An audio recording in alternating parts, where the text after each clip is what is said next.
జై శ్రీరామ్ స్వామి, జై సద్గురురామ్ స్వామి. ఈ 13, 14, 15 చిత్శక్తి యొక్క నామాంతరములే యగును అన్నారు.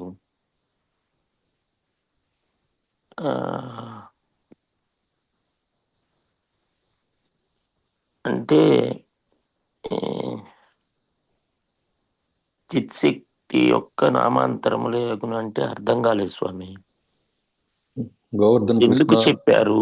గోవర్ధన్ కృష్ణ స్వామి, గిరిధారి స్వామి, గోవర్ధన స్వామి, లేకపోతే ఏ పని చేస్తామో ఆ వృత్తి పేరుతో పిలువబడటం, స్వామి, తండ్రి, అన్నగా, తమ్ముడుగా ఈ విధంగా పిలువబడేది ఒకరా కాదా? ఒక్కళ్ళే. అదే విధంగా పరమ చైతన్యమే ఈ జీవితంలో ఏ భాషలోనైనా సరే, ఏ అనుభవమైనా సరే, ఏ వస్తువైనా సరే పిలువబడుతూ ఉన్నట్లయితే ఆ జీవితంతో సహా సర్వము తత్స్వరూపమే. వీటన్నిటిని నామాంతరాలు అంటారు. అంటే భారతీయ అని పిలిచినా దేవుణ్ణే పిలుస్తున్నావు, గాయత్రి అని పిలిచినా దేవుణ్ణే పిలుస్తున్నావు, నాన్న బాల అని చెప్పి పిలిచినా, బాలరామ్ అని పిలిచినా దేవుణ్ణే పిలుస్తున్నావు, ఒక్క వస్తువునే పిలుస్తున్నావు. దేవుడని అనే మాట కూడా ఆ ఒక్క వస్తువుకు సంబంధించిందే.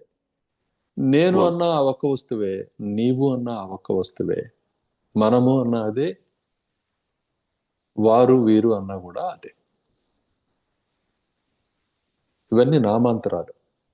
కానీ వ్యవహరిస్తున్నది, వ్యవహారానికి అందుతున్నది, వ్యవహారానికి అతీతమైనది ఆ ఏక వస్తువే, ఆ సద్వస్తువే. ఇది దీని అర్థం. ఇప్పుడు గ్రహించగలిగావా? అంటే ఇప్పుడు ఈ ఈ 13, 14, 15 ఈ మాటలు ఎందుకు చెప్పాల్సి వచ్చింది అని? మనం అనేకత్వం, నేను నీవు ఇతరం అనే ఈ భ్రాంతియే బంధానికి కారణం, బంధరూపమైనది. కాబట్టి ఇదంతా కూడా మోహకరంగా ఉన్నది. కాబట్టి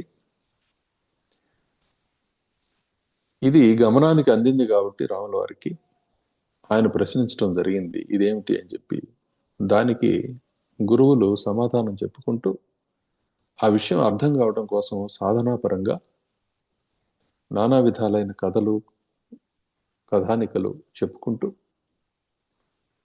దాంట్లో ఈ జ్ఞానాన్నంతా గుప్పించి కూర్చి మన చేత అభ్యాసం చేయించుకుంటూ వస్తున్నారు. ఈ క్రమంలో నీకు అనేక విధాలుగా కనపడుతున్నది, మనస్సు, బుద్ధి, అహంకారము, చిత్తము ఇత్యాది రూపంలో కనపడేదైనా, కర్మ రూపంలో కనపడేదైనా, కర్మ ఫల రూపంలో కనపడేదైనా, లేదు ఇది నిరంతరం గుర్తుకు వస్తూ ఒక పద్ధతి ప్రకారం సంస్కారానికి గురవుతూ నానా విధాలుగా కనపడుతున్న రూపంలో అయినా, అవసరాల రూపంలో, ప్రకృతి రూపంలో కనపడుతున్నదైనా, తెలివి రూపంలో, తెలివి లేని రూపంలో కనపడుతున్నదైనా, ప్రయత్న రూపంలో కనపడుతున్నదైనా, జ్ఞాపకాల రూపంలో కనపడుతున్నదైనా, లేదు ధర్మశాస్త్ర రూపంలో కనపడుతున్నదైనా, ఇంద్రియాల రూపంలో కనపడుతున్నదైనా, ప్రకృతి అనే పేరుతోటి, మాయా అనే పేరుతోటి వ్యవహరించబడుతున్నదైనా, క్రియ అనే పేరుతోటి పిలువబడుతున్నప్పటికీ కూడా అదంతా ఒకటే పిలువబడుతున్నది తప్ప అన్యమైంది ఏమీ లేదు అని చెప్పి అనేకత్వ అనుభూతి అనే ఆ భయం నుంచి, భ్రాంతి నుంచి బయటపడవేస్తూ ఏకత్వాన్ని స్థాపిస్తూ ఉన్నారు ఇక్కడ.